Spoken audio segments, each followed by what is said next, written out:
Pair তৈরির ক্ষেত্রে সর্বপ্রথমে আমরা যে ভুল কাজটা করি সেটা হচ্ছে পাখির বয়সের পার্থক্যটা অনেক বেশি রাখি। আবার অনেক সময় পাখি খাঁচায় ছাড়ার সাথে সাথেই আমরা খাঁচায় হাঁড়ি দিয়ে দিই, তো যার ফলে পাখি বন্ডিং পেয়ার তৈরি হয় না।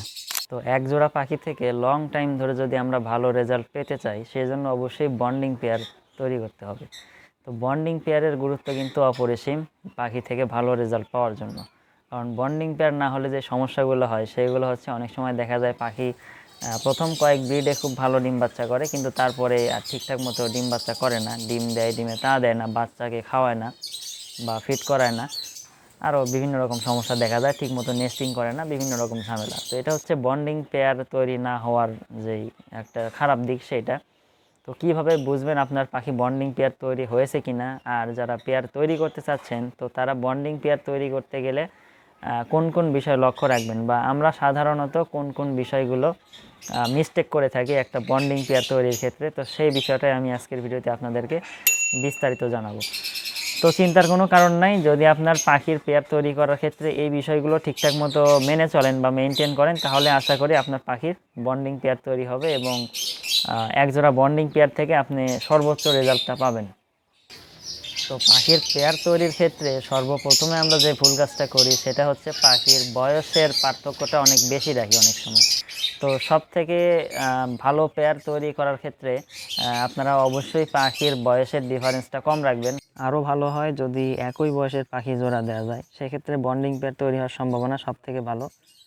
আর যদি বয়সের ডিফারেন্স থাকেই বা রাখার খুবই প্রয়োজন হয় তবে সেই ক্ষেত্রে আপনারা এরকম বয়সের ডিফারেন্স রাখতে পারেন, যে সাপোজ মেল পাখি এবং ফিমেল পাখির বয়সের মধ্যে ডিফারেন্স যেন 3 থেকে 4 মাস বা 5 থেকে 6 মাস এরকম হয়। এর বেশি যদি ডিফারেন্স হয় সেক্ষেত্রে কিন্তু বন্ডিং পেয়ার অনেক সময় তৈরি হয় না।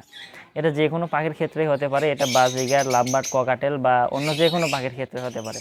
তবে এটা পাখি ভেদে এই সময়টা একটু কম বেশি হবে। সাপোজ বাজরিগার পাখির ক্ষেত্রে একজোড়া পাখি অ্যাডাল্ট হয় 6 মাস বয়সে, তো আপনার পাখির বয়সের ডিফারেন্স যদি 8 মাস বা 10 মাস হয় সেক্ষেত্রে কিন্তু পাখি ঠিকঠাক মতো জোড়া নেবে না। আবার ককাটেল পাখির ক্ষেত্রে কিন্তু 5-6 মাস ডিফারেন্স হলেও কোনো সমস্যা নেই, বা লাভবার্ডের ক্ষেত্রে 5-6 মাস ডিফারেন্স হলেও কোনো সমস্যা হয় না, কারণ এই পাখিগুলো অ্যাডাল্ট হতে অনেক বেশি সময় লাগে। ঠিক তেমনই যদি আরও বড় পাখির কথা বলি, রিংনেক বা কোনোর এই জাতীয় পাখির ক্ষেত্রে, তো এগুলোর ডিফারেন্স যদি আরও বেশি হয় 5 থেকে 7 মাস বা 8 মাস 10 মাস এরকম হয় সেক্ষেত্রেও কিন্তু কোনো সমস্যা হয় না। তো পাখি ভেদে এই ডিফারেন্সটা ম্যাটার করে। তবে অবশ্যই চেষ্টা করবেন যে জোড়া পাখি আপনি পেয়ার তৈরি করবেন সেই জোড়ার পাখির মধ্যে যেন বয়সের ডিফারেন্সটা তুলনামূলক অনেকটা কম থাকে, তাহলে বন্ডিং পেয়ার তৈরির সম্ভাবনা সব থেকে বেশি। তো আমরা দ্বিতীয়ত যে ভুল কাজটা করি সেটা হচ্ছে আমরা যখন পাখি কিনে নিয়ে আসি বা জোড়া দেই তখন খাঁচায় একসাথে দুইটা পাখিও ছাড়ি, আবার সাথে হাঁড়িও দিয়ে দিই যেন তাড়াতাড়ি জোড়া নেয় বা ডিম দেয়। তো এটা হচ্ছে একটা ভুল পদ্ধতি পাখি জোড়া দেওয়ার। পাখি জোড়া দেওয়ার ক্ষেত্রে অবশ্যই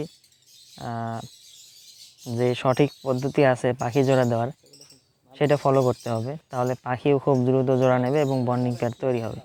তো সঠিক পদ্ধতি হচ্ছে যখন আমরা পাখি জোড়া দেব তখন পাখি জোড়া দেওয়ার সময় হাঁড়ি দেওয়া যাবে না খাঁচায়, এটা হচ্ছে প্রথম কাজ। আর দ্বিতীয়ত ফিমেল পাখিকে আগে খাঁচায় ছাড়তে হবে। ফিমেল পাখিকে খাঁচায় ছাড়ার 2 থেকে 3 দিন পর আমরা মেল পাখিটাকে খাঁচায় ছাড়বো।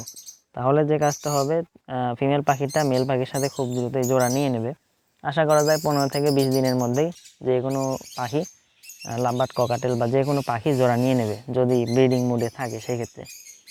তো জোড়া নেওয়ার পর 15 থেকে 20 দিন পর যখন দেখা যাবে পাখি দুইটা একে অপরকে খাইয়ে দিচ্ছে বা একসাথে তারা বসতে থাকছে এবং মারামারি করছে না, এরকম কন্ডিশনে গেলে তারপর আমরা পাখির খাঁচায় বক্স অথবা হাঁড়ি সেটা দিয়ে দেব। তাহলে পাখি খুব দ্রুত নেস্টিং করবে এবং ব্রিডিংয়ে চলে যাবে।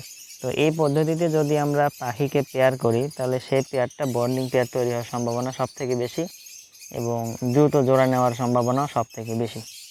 তো এই দুইটা বিষয় সব থেকে গুরুত্বপূর্ণ এক জোড়া পাখিকে ভালোভাবে পেয়ার মিল করার জন্য বা কনফার্ম জোড়া তৈরি করার জন্য। আর এই দুইটা বিষয় আমরা বেশিরভাগ সময় ভুল করি। তো আমি আমার অভিজ্ঞতা থেকে এই দুইটা বিষয় আপনাদের সাথে শেয়ার করলাম। এই দুইটা যদি ঠিকঠাক মতো মেনে আপনারা পাখিকে জোড়া দিতে পারেন তাহলে সেই পেয়ারটা অনেক ভালো একটা বন্ডিং পেয়ার তৈরি হবে। তো এই ছিল আজকের ভিডিওতে। আশা করি ভিডিওটা আপনাদের জন্য উপকারে আসবে। যদি ভালো লাগে অবশ্যই লাইক, কমেন্ট, শেয়ার এবং অবশ্যই আমাদের চ্যানেলটি সাবস্ক্রাইব করবেন। তো দেখা হচ্ছে নতুন কোনো দিন নতুন কোনো ভিডিওতে। ধন্যবাদ।